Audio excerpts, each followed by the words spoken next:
कार्यकर्ता होने के नाते मैं इस अमेंडमेंट का निषेध करता हूँ, मुखालिफत करता हूँ। साथियों, वक्फ बोर्ड जो बिल का वक्फ जो जमीन होती है वो मजलूमों के समर्थन में, मजलूमों के हिमायत में, मजलूमों की मजलूमियत दूर करने में इसके लिए वक्फ की गई जमीन होती है। बहुत सारे SC ST OBC के लोगों को हमारे इसकी जानकारी ना होने की वजह से बहुत सारे लोग इसका विरोध भी करते हैं। लेकिन वक्फ बोर्ड का जो बिल अमेंडमेंट किया गया है, 2013 में इसका अमेंडमेंट किया गया था, उसके बाद 2025 में उसका अमेंडमेंट करने जा रही है सरकार, उसमें कुछ तब्दीलियां लाने जा रही है। आदिवासियों की जो जमीन होती है, आदिवासियों की जमीन के ऊपर आदिवासियों का अधिकार होता है, लेकिन कलेक्टर वहां पे नियुक्त होने की वजह से जो आदिवासियों की जो जमीन जो जंगल उनके हक अधिकार की जमीन है, उसके ऊपर कलेक्टर का अधिकार होने की वजह से उसके नीचे जो जमीन के नीचे जो मलकियत है वो सारे सरकार हड़प करने की कोशिश की जा रही है सरकार के द्वारा। उसी तरह वक्फ की जो जमीन है, आज वक्फ की जमीन 7 लाख एकड़ जमीन पूरे भारत में पाई जाती है, और 7 लाख एकड़ जमीन अगर हम भाड़े से भी देते हैं, किराए पे देते हैं, तो 20,000 करोड़ रुपए इसका सालाना हमारा इसका किराया आ सकता है। और जो मुसलमानों की बदहाली की जो जिंदगी गुजार रहे हैं मुसलमान लोग, उसकी बदहाली दूर की जा सकती है।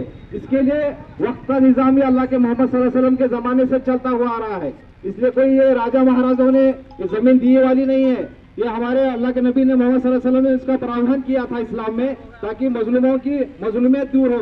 और मजलूम हो मुसलमान नहीं, SC ST OBC के कोई भी मजलूम हो सकता है। इसलिए ये वक्फ का आयोजन किया गया था, वक्फ का ये सारा निवेदन किया गया था इस्लाम में। इसीलिए आज जो दिल्ली में धरना प्रदर्शन किया जा रहा है मुस्लिम पर्सनल लॉ बोर्ड की तरफ से, हम इसका समर्थन करने के लिए यहाँ पर जमा हुए हैं और पूरे देश भर में ये आंदोलन चलाना होगा। इसके लिए शाहीन बाग के तौर पे जिस तरह से हमने मोहल्ला कमेटियां बनाई थी, अगर ये बिल वापस नहीं लिया जाता तो शाहीन बाग के तौर पे जिस तरह से कमेटियां बनाई गई थी, उस तरह से पूरे देश भर में आंदोलन खड़ा करना होगा। क्योंकि वक्फ की मिल्कियत ये सामान्य लोगों, आम लोगों के लिए ये वक्फ की गई जमीन है। इसके लिए सरकार की नीयत में खोट है। ये सरकार जमीन है, करोड़ों रुपए की जमीन है, ये हड़पना चाहती है। इसलिए हम इसका जाहिर निषेध करते हैं, विरोध करते हैं। और आने वाले समय में अगर ये वापस नहीं लिया गया तो हम इसको SC ST OBC के साथ मिलकर के मुसलमानी आंदोलन खड़ा करेंगे और इस बिल को वापस लेने की कोशिश करेंगे।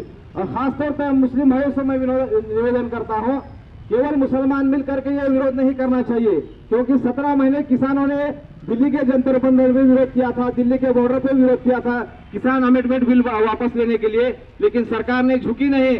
उसका वजह यह है किसान अकेले लड़ रहा था।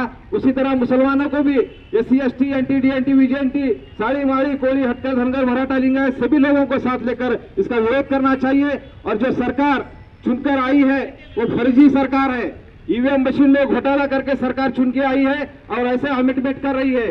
और केवल हमारे साथ ऐसे धोखेबाजी नहीं हो रही है, मराठा भाइयों का रिजर्वेशन का मामला है, धनगर भाइयों का रिजर्वेशन का मामला है, लिंगायत भाइयों का स्वतंत्र धर्म का मामला है। तो ये सभी मामलों को लेकर मुसलमानों को आगे आना होगा और केवल हमारी लड़ाई नहीं लड़ते हुए पूरे भारत के मूल निवासी लोगों की लड़ाई लड़नी होगी। तभी हमारा जो प्रश्न है, हमारा जो भी हमारी मांगनी है पूरी हो सकती है। और आयोजकों ने मुझे बात करने का मौका दिया, इसलिए शुक्रिया। जय मूल्य।